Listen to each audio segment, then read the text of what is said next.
Je m'appelle Salah. Je suis né à Alger, dans le quartier d'El Biar. Ma famille était très engagée pour la France. Mon père a été mobilisé pendant la Seconde Guerre mondiale. Il est mort en 1942, après un bombardement. Ma mère était couturière pour l'armée française. C'est moi qui faisais la tournée des casernes pour livrer les uniformes. On était très pauvres. Alors ma famille m'a envoyé dans la région de Béjaïa pour travailler comme berger. J'étais là-bas quand la guerre a commencé. Le FLN, il terrorisait tout le monde. J'ai un ami et un gendarme que je connaissais qui se sont fait trancher la gorge par les Félagas. Dans leur village, ils ont tué tout le monde. C'est à cause d'eux si c'est devenu si violent. Je suis rentré en 58 à Alger. Moi, j'étais sûr que l'armée française allait écraser le FLN. Ils avaient les avions, les missiles. Les rebelles, eux, ils étaient dans le maquis et en djellaba, avec des armes de la première guerre. C'était pas possible que la France, elle perde contre eux. Alors quand j'ai vu qu'ils cherchaient des gens comme policiers pour la capitale, j'y suis allé tout de suite.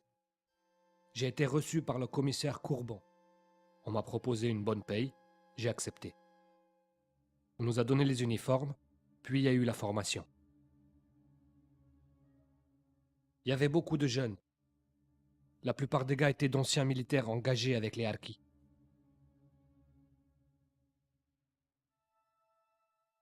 Le 25 décembre 1959, on est parti pour Marseille en bateau avec le capitaine Montaner. Il est resté avec nous pendant toute la traversée. Il nous a parlé de notre mission, de l'organisation du FLN à Paris, que c'était à nous de les combattre, que la France comptait sur nous.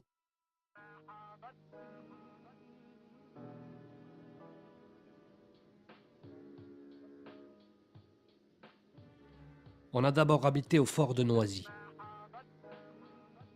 C'est là-bas qu'on nous a appris à mener un interrogatoire de manière professionnelle, sans bavure. Puis, on a reçu nos uniformes d'agents de la FPA, uniforme de la police et calot bleu de l'armée. C'est vrai qu'au début, c'était un peu le bordel dans l'unité. Une partie des gars, ils venaient de la montagne, ils n'avaient jamais vu la ville. Alors quand ils ont débarqué à Paris, ça a été un choc pour eux.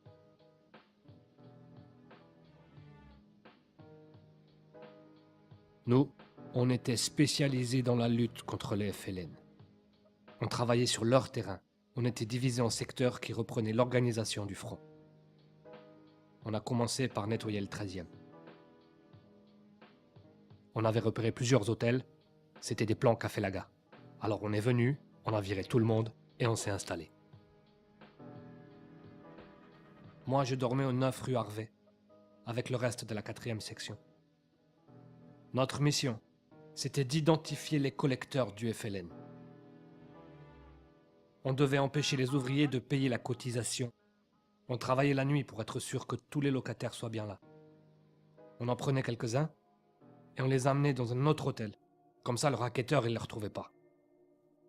Pour les autres, si on trouvait des armes ou quelque chose, on l'amenait au poste pour l'interroger. Dans la cave, on avait installé des salles pour ça. On a raconté beaucoup de bêtises sur les interrogatoires. Évidemment, on n'était pas tendre. Mais faut arrêter. Nous, on leur faisait peur. On leur mettait le calibre sur la tête et on disait « Si tu parles pas, je te tue. Je te mets dans un sac avec écrit traître au FLN et je te balance à la Seine. » Les gars, ils parlaient. Tout le monde parlait.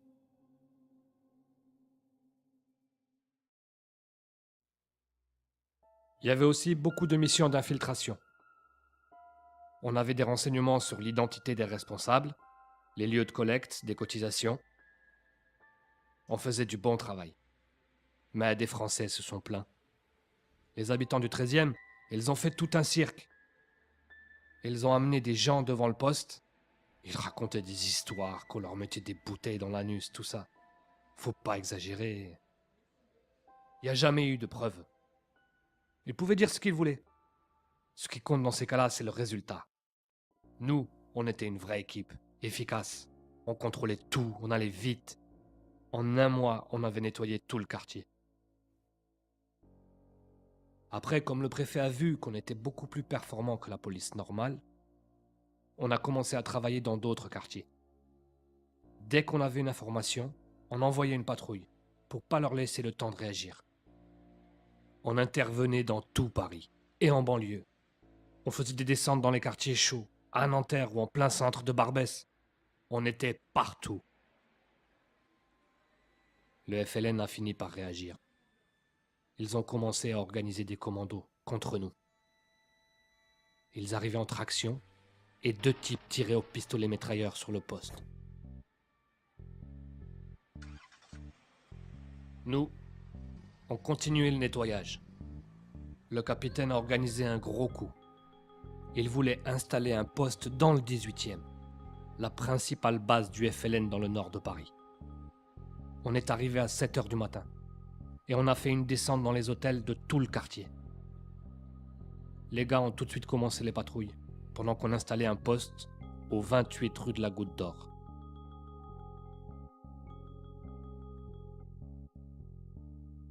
Est inimaginable sans la présence et sans l'action de la France.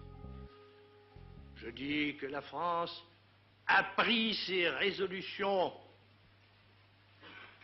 et qu'elle a un plan net et ferme, qu'elle suit ce plan et qu'il s'agit pour elle, avec les Algériens, d'obtenir la transformation de l'Algérie de telle sorte que s'y révèle la personnalité nouvelle de ce pays.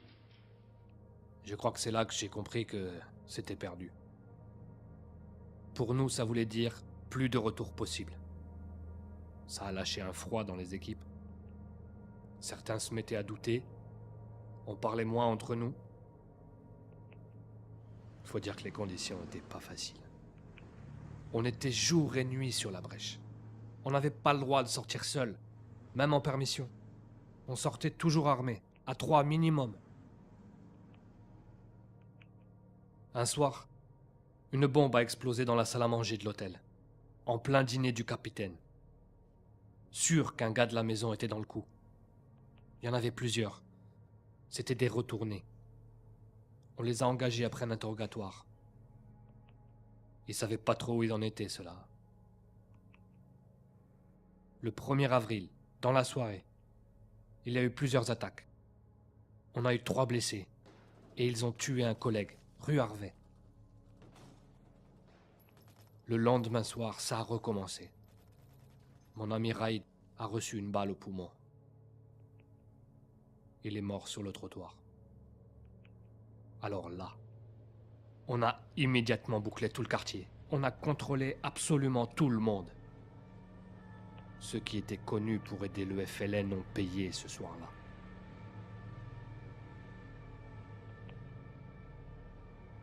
Au poste, c'était tendu. Ça en venait souvent aux mains. Il y en avait, ils étaient paumés. Ils disaient que le capitaine avait menti. Des collègues buvaient en service, fumaient du kiff. Ils faisaient les cons avec leurs armes.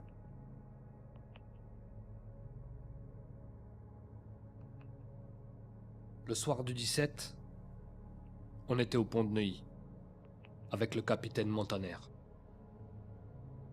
On faisait équipe avec des policiers de Puteaux. On avait ordre de ne laisser personne traverser le pont.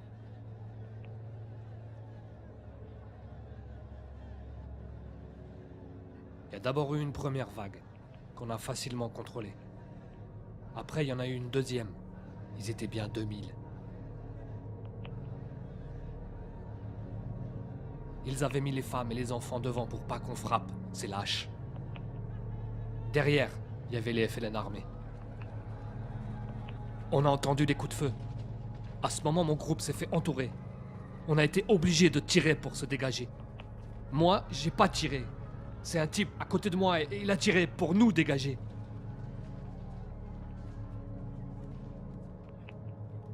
Ça n'a pas été facile de maîtriser. Mais finalement, on s'en est bien sorti. On a passé toute la soirée à tourner dans Nanterre.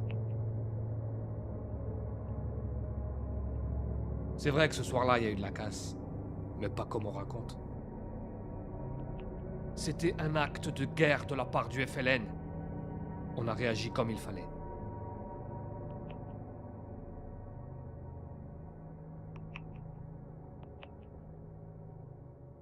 Le lendemain, on a continué les patrouilles. On est allé voir à Nanterre, Gennevilliers, dans tous les bidonvilles, pour chercher les blessés qui se cachaient. On en a ramassé un paquet. La fin de la guerre est arrivée bien vite. Certains étaient désespérés. Heureusement, le préfet s'est occupé de nous personnellement. Il nous a obtenu d'être tous intégrés comme gardiens de la paix dans la police nationale. On avait le choix, mais la plupart d'entre nous ont décidé de rester. Moi, je suis resté dans le 18e. J'ai même eu droit à une promotion. Au début, les collègues français ont eu du mal. Ils supportaient pas que je gagne plus qu'eux. Pour eux, j'étais un arabe comme les autres. Même maintenant, j'ai encore droit à des réflexions. Moi, je suis fier d'être français. Mais la France nous a jamais reconnus. Mon oncle, qui était harki en Algérie, il a été rapatrié.